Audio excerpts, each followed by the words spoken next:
I remember meeting Bennett, maybe not meeting, seeing Bennett, hearing Bennett. When I was first elected to the Institute in 1976, I remember distinctly this wonderful gentleman who always sat up front from the District of Columbia.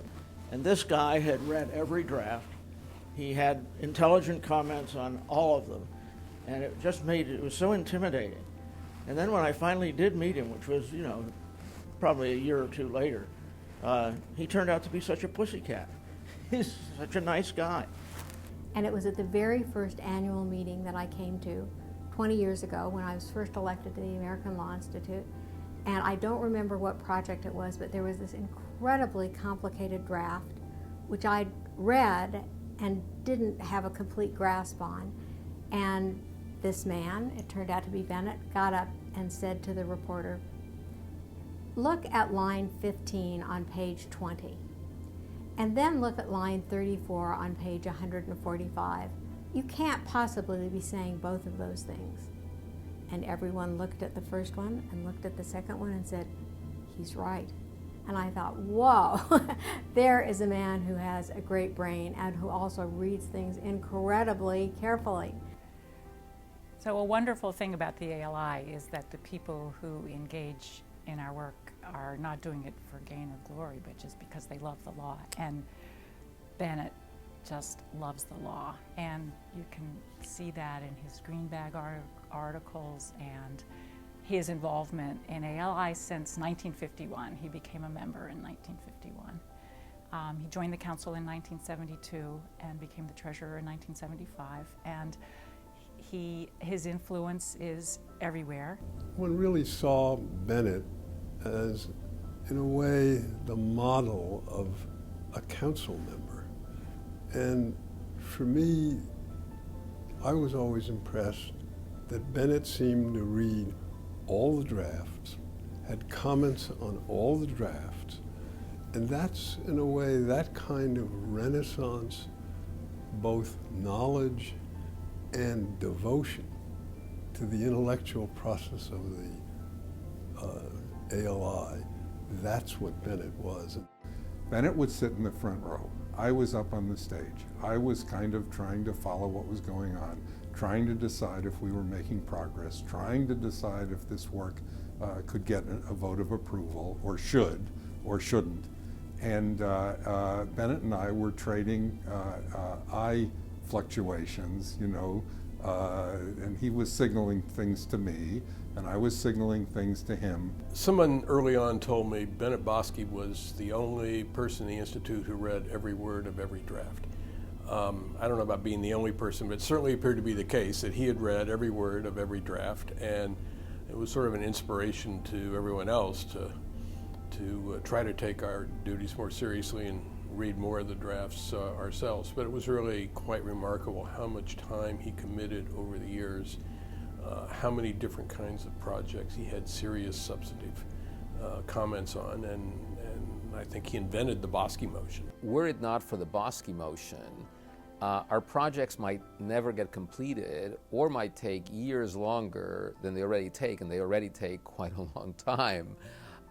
It was a brilliant move, and it seems very simple now that we have it, for how to balance the need to bring projects to a conclusion, but also how to make the comments at annual meetings and council meetings be relevant and be reflected in the drafts. It has gone through different formulations, and Bennett himself put it through different formulations depending on it, but the essential context of it was to adopt the draft subject to the discussion and subject to we now term the usual editorial prerogatives. And that involves a lot of trust of the reporters and the director and deputy director and the staff to make sure that that motion is carried out with integrity. It's a brilliant mechanism because it doesn't require every last draft to come back to the membership before it's released. It's a motion that trusts people. It trusts people to adhere to the spirit of the discussion, not to sneak off and make a lot of highly substantive changes at the last minute. And I think Bennett just assumed everybody was going to behave at that very high moral and ethical and substantive level. And so they did. They lived up to his assumptions. What it did signal, both in council meetings and at the annual meeting, was that one of our most respected members had reached a point of believing that the discussion had been sufficiently full and sufficiently penetrating that the reporters were well advised to proceed in light of that discussion, and that it was appropriate for the body to agree that that should happen with the usual editorial requirements being satisfied. I mean, there was something about Bennett that just captivated the room. When he stood up to speak, you knew that this was somebody who really was going to say something important and that you had to pay attention. He is a person of superior intelligence, boundless curiosity, and he was able to explain the most complex things in the simplest, most compelling way that I just found myself agreeing with him almost all the time, and I think everybody else did too. In fact, I think probably for the first 5 years, I didn't say a word at a council meeting because I was in such awe of what Bennett would think of me. In fact, I always considered Bennett my absolute role model. Quiet, informed, didn't say much, but when he did, we listened.